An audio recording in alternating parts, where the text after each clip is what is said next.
नमस्कार, आप देख रहे हैं जानो दुनिया। मैं हूं आपके साथ हर्षिता। आइए करते हैं खबरों से शुरुआत।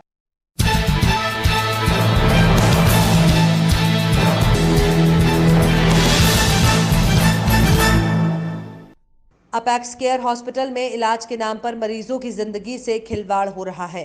डॉक्टर को पता ही नहीं कि बीमारी का नाम और हजारों का बिल बना दिया गया। जी हां, ये वाकया देवास जिले के अपेक्स केयर हॉस्पिटल का है, जहां पर विगत दिवस 22 फरवरी 2021 सोनकच्छ निवासी विमलापति गजानंद कुमावत के साथ अपेक्स केयर हॉस्पिटल आए और विमलाबाई को भर्ती कराया गया।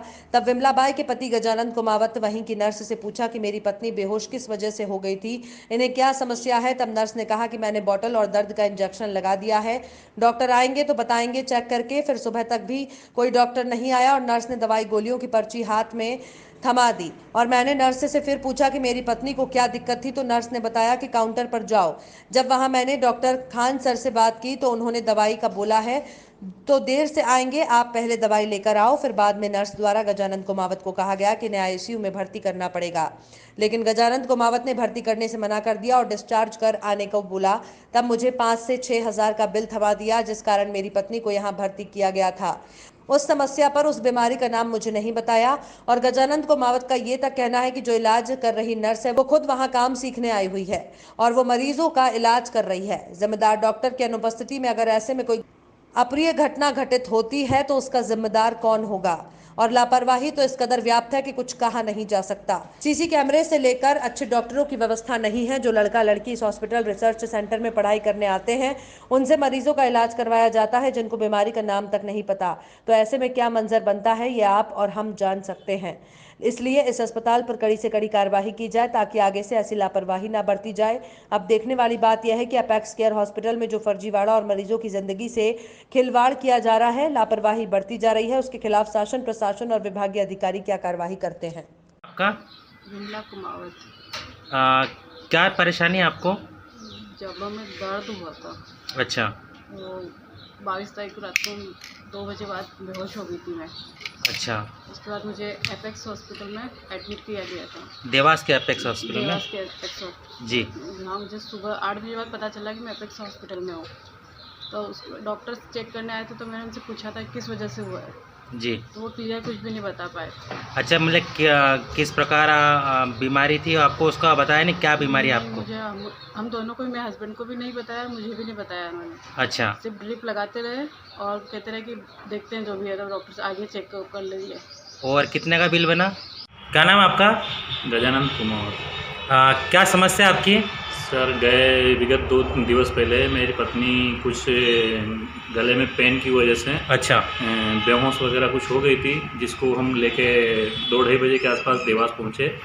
देवास में कहाँ गए आप? Apex hospital. जी। अपेक्स केयर हॉस्पिटल पहुंचे और वहाँ हमने डॉक्टरों को दिखाया तो डॉक्टरों ने प्रॉपर तरीके से उन्होंने चेक वेक करा और बाकी उन्होंने आईसीयू के लिए मुझे बताया गया। जी। आईसीयू में एडमिट करना पड़ेगा। फिर हम लोगों ने रिक्वेस्ट करके उसको जनरल वार्ड में शिफ्ट करा तो उन्होंने ट्रीटमेंट वगैरह स्टार्ट किया। तो हमने पूछा उन्होंने किया प्रॉब्लम क्या हुई जिस वजह से ये पेशेंट बेहोश वगैरह हुआ है। जी। बेहोश का कारण नहीं बताया गया। उन्होंने सर रिपोर्ट आने पर हम बेहोशी का कारण बताया। अच्छा, उस समय कोई डॉक्टर चेक करना आए थे? कोई वरिष्ठ डॉक्टर? वरिष्ठ डॉक्टर में कोई वरिष्ठ डॉक्टर नहीं था उस नहीं था। अच्छा, सुबह के समय भी चेक किया गया या नहीं? सुबह के समय भी कोई वरिष्ठ डॉक्टर नहीं आया। तो उस समय ड्यूटी पे कौन मौजूद था? ड्यूटी पे कुछ नर्स वगैरह थी जो नॉर्मली जो रहते हैं चेक वगैरह करने के लिए, वो थे। उन्होंने आया, उनसे पूछा हमने कि भैया आखिर में कब आएंगे डॉक्टरों ने बोला कि 11 से 12 के बीच आएंगे, डॉक्टर साहब आएंगे उनको चेक करके। अच्छा, जो तकलीफ हुई थी डॉक्टर खान से पूछ के हम बताएंगे क्या है। अच्छा, इस बारे में पूछेंगे कि भाई डॉक्टर खान से कि हम ट्रीटमेंट जो लिख रहे हैं वो खान से पूछ के ही लिख रहे हैं। फिर क्या जवाब आया उधर से? उन्होंने जवाब भी दिया अगर पेन की वजह से बेहोश हुए थे, कारण ये नहीं बताया गया कि वजह क्या थी पेन की।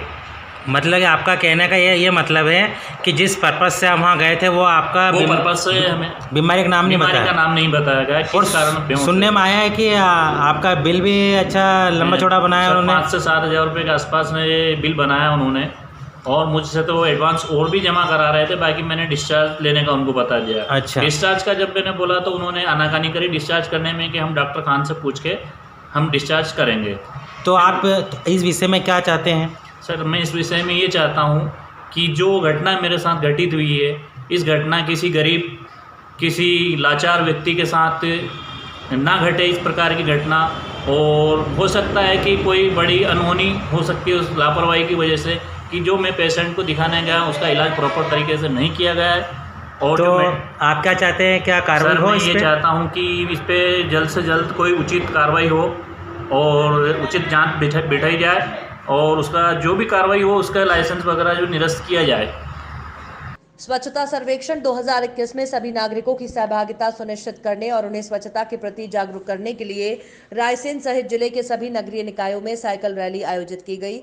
जिला मुख्यालय रायसेन में आयोजित साइकिल रैली को कलेक्टर उमाशंकर भार्गव और पुलिस अधीक्षक मोनिका शुक्ला ने हरी झंडी दिखाकर रवाना किया। ये साइकिल रैली कलेक्ट्रेट कार्यालय से प्रारंभ होकर नगर के मुख्य मार्गों से होते हुए सागर रोड स्थित टोल नाके पहुंची और वहां से वापस होते हुए खेल स्टेडियम में समाप्त हुई। इस साइकिल रैली में शामिल बच्चों का नागरिकों द्वारा पुष्प वर्षा कर उत्साहवर्धन किया गया। खेल स्टेडियम में रैली के समापन के बाद अपर कलेक्टर अनिल डामोर द्वारा सभी नागरिकों, बच्चों और शासकीय सेवकों को स्वच्छता बनाए रखने, कचरा डस्टबिन में ही डालने और दूसरे लोगों को भी स्वच्छता के प्रति जागरूक करने का संकल्प दिलाया गया। कार्यक्रम में अतिरिक्त पुलिस अधीक्षक अमृत मीणा, जिला पंचायत सीईओ पीसी शर्मा ने भी संबोधित किया। कार्यक्रम के अंत में सफाई कर्मियों को प्रशस्ति पत्र प्रदान कर सम्मानित किया गया। साथ ही रैली में शामिल होने वाले बच्चों को प्रमाण पत्र वितरित किए गए। इस अवसर पर तहसीलदार रायसेन अजय प्रताप सिंह, सीएमओ रायसेन आरडी शर्मा सहित अन्य अधिकारी भी उपस्थित थे। और शहर को साफ रखने में हमेशा योगदान करेंगे। घर से निकलने वाला सूखा और गीला कचरा अलग अलग रखकर ही कचरा वाहन को देंगे। अपने घर या ऑफिस में सिंगल यूज प्लास्टिक का प्रयोग नहीं करेंगे। पॉलीथीन प्रतिबंध का पूरा पालन करेंगे। दूसरों को भी इसके लिए रोकेंगे। अपने बाजार अन्य सारे। शिवसेना प्रणीत महाराष्ट्र राज्य सुरक्षा रक्षक और कंट्राटी कर्मचारी सेना के जिलाध्यक्ष बंडू हजारे, कार्य अध्यक्ष कैलाश तेल तंबुड़े और सचिव अमोल मेश्राम द्वारा एक प्रेस कॉन्फ्रेंस ली गई। इसमें बताया गया कि वेस्टर्न कोलफील्ड लिमिटेड के तहत माजिरी क्षेत्र में भूमिगत खदान से ओपन खदान तक के भूस्वामी किसानों को खेत तक रास्ता बंद होने से वे बुरी तरह प्रभावित हुए हैं और भुखमरी का सामना कर रहे हैं। इसके अलावा सर्वे नंबर 61 एक पूर्ण 32 एकड़ भूमि का पट्टा है, जिसमें से 21 एकड़ को वेस्टर्न कोलफील्ड्स लिमिटेड द्वारा लिया गया था, लेकिन शेष 11 एकड़ जमीन के बीच में है। इसकी सड़क बंद है, जबकि इस जमीन का अधिग्रहण नहीं किया गया है।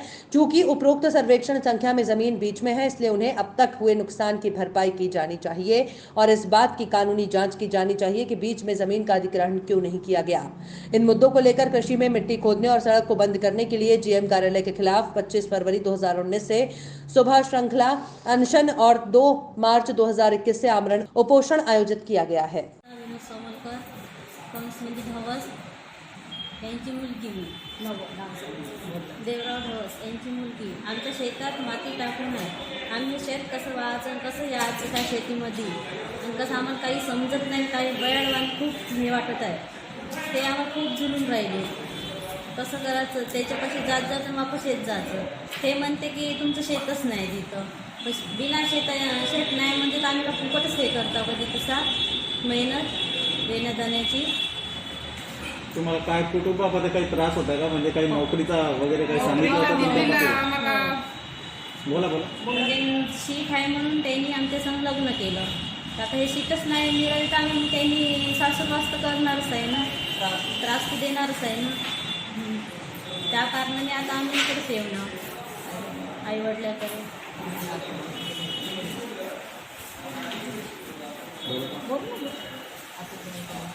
आता काय आम्हाला पर्याय नाही, काही नाही। आता उपोषणासाठी आम्ही बसणार आहोत।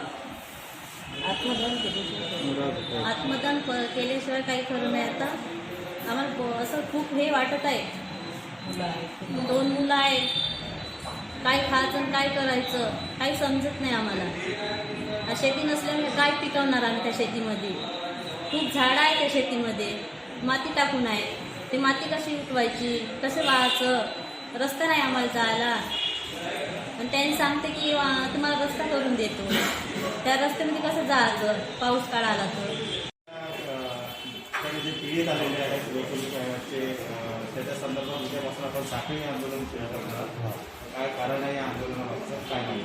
ॲक्च्युली माजरी कदामध्ये जो कुठला गाव आहे नागलोण क्षेत्रामध्ये अनेक शेतकऱ्यांच्या जमिनी त्यांनी संपादित केल्या आहेत.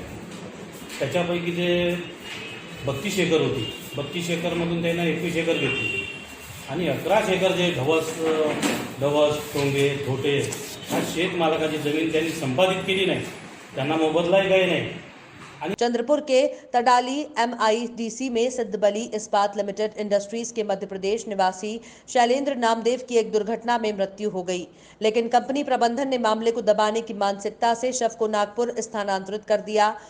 पूर्व केंद्रीय गृह मंत्री हंसराज अहीर ने मांग की है कि उद्योग मालिकों के खिलाफ सीधे कार्रवाई की जाए, क्योंकि उद्योग प्रबंधन ने उद्योग मालिकों के निर्देश पर श्रमिकों के जीवन के साथ घिनौना खेल खेला है। मामले की जांच के लिए हंसराज अहीर सिद्धबली इस्पात में घटनास्थल पर पहुंचे। इस अवसर पर उप विभागीय पुलिस अधिकारी नांदेड़कर, क्षेत्र पुलिस निरीक्षक कासार, येरूर सरपंच मनोज आमटे, सोनेगांव सरपंच संजय उइकर, पाडोली ग्राम पंचायत सदस्य विक्की लड़से और सिद्धबली अस्पताल के अधिकारी उपस्थित थे।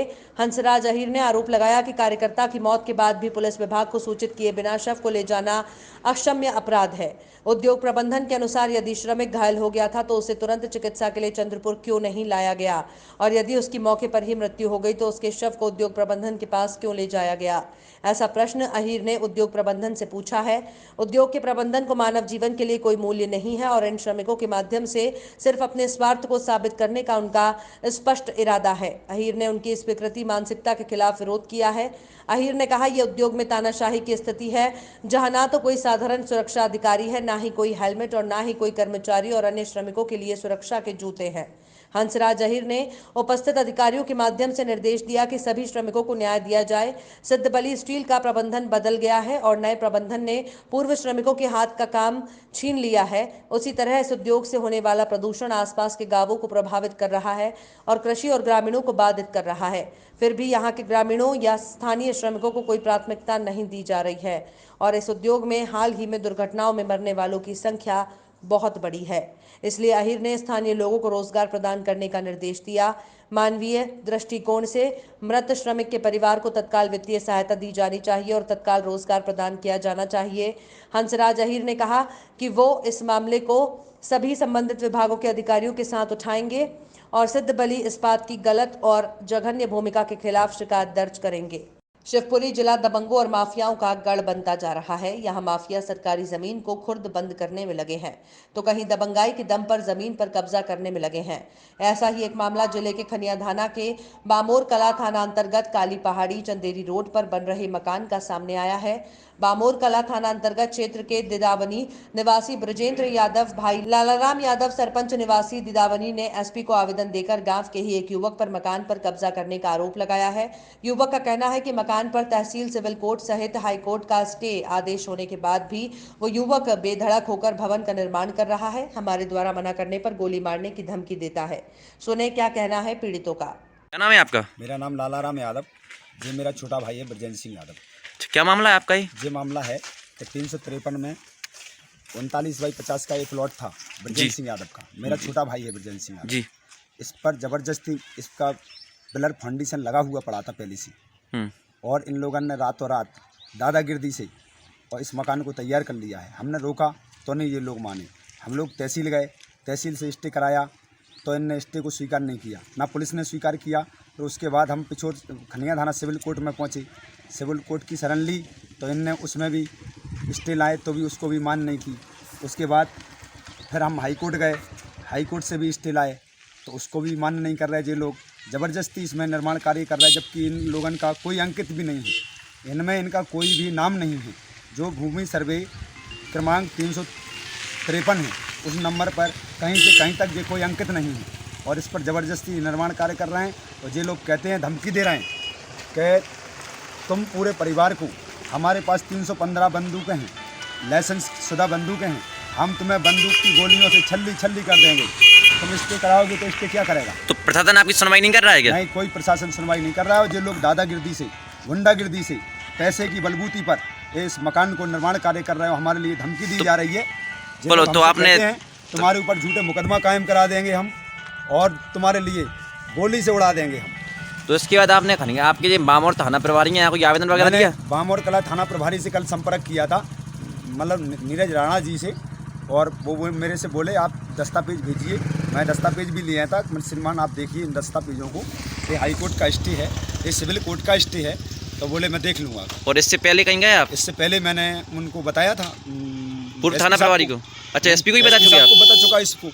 और मैंने एसपी साहब को बताने के बाद मेरी गृह मंत्री जी से बात हुई थी, नरोत्तम दादाजी से बात हुई थी, तो मैंने उनको भी बताया। उन्होंने एसपी साहब को कहा कि इस पर क्यों संज्ञान नहीं ले रहे हैं। तो ये लोग पैसे की भर से ये पैसे दे देते हैं, पैसे से सारा सिस्टम। आपका? ब्रजेंद्र सिंह यादव। कहाँ के निवासी हैं आप? लुधावनी। क्या मामला है सारा ये मकानों पर जबरदस्ती कब्जा करके मकान बना रहे हैं। कौन सी ज़मीन पर? जो पीछे ज़मीन है। अच्छा, कौन बना रहा है मकान? तागत सिंह, महेंद्र सिंह और मोहन सरपंच सपोर्ट कर रहा है इसमें बनवाने के लिए। अच्छा, तो ताकत सिंह निवासी कहाँ के हैं? खेरोदा। अच्छा, तो आप जो मकान के दिन में ही बना रहे, रात में बना रहे? रात ना दिन काम चालू है। अच्छा, कहीं शिकायत की आपने? शिकायत की सर, तो कोई सुनवाई नहीं हो रही है। तो आपने कहीं इसका तहसील वगैरह रास्ता विभाग में स्टे नहीं लिया? स्टे लिए तो स्टे के लिए थाने पहुंचाते हैं तो वहाँ मान्य नहीं कर रहे हैं। कहाँ से स्टे ली थी आपने? खनिया थाना तहसील से, कोर्ट से। अच्छा, तहसील से ली थी पहले? आपने यहाँ दी थी स्टे की कॉपी? हाँ, कॉपी दी थी। फिर इनने क्या किया?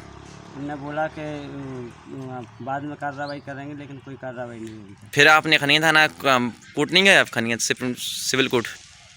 सिविल कोर्ट गए तो वहाँ से स्टे लाए, वहाँ की कॉपी दी, तो फिर बोले कि बाद में कार्रवाई करेंगे, बस ऐसे ही बोल देते हैं। अब आप कहाँ गए? अब ये इसके बाद आप कहीं नहीं गए सिविल कोर्ट के बाद? वहाँ से ग्वालियर से स्टे ली। ग्वालियर से कहाँ से? सुप्रीम कोर्ट से। हाई कोर्ट से? हाई कोर्ट से। अच्छा अच्छा, तो फिर वहाँ आप स्वीकार करना है हाई कोर्ट की स्टे? अब वो बोल रहे थे कि तुम वहाँ से पहुँचाओ। खबरों में फिलहाल इतना ही। आप देखते रहिए जानो दुनिया।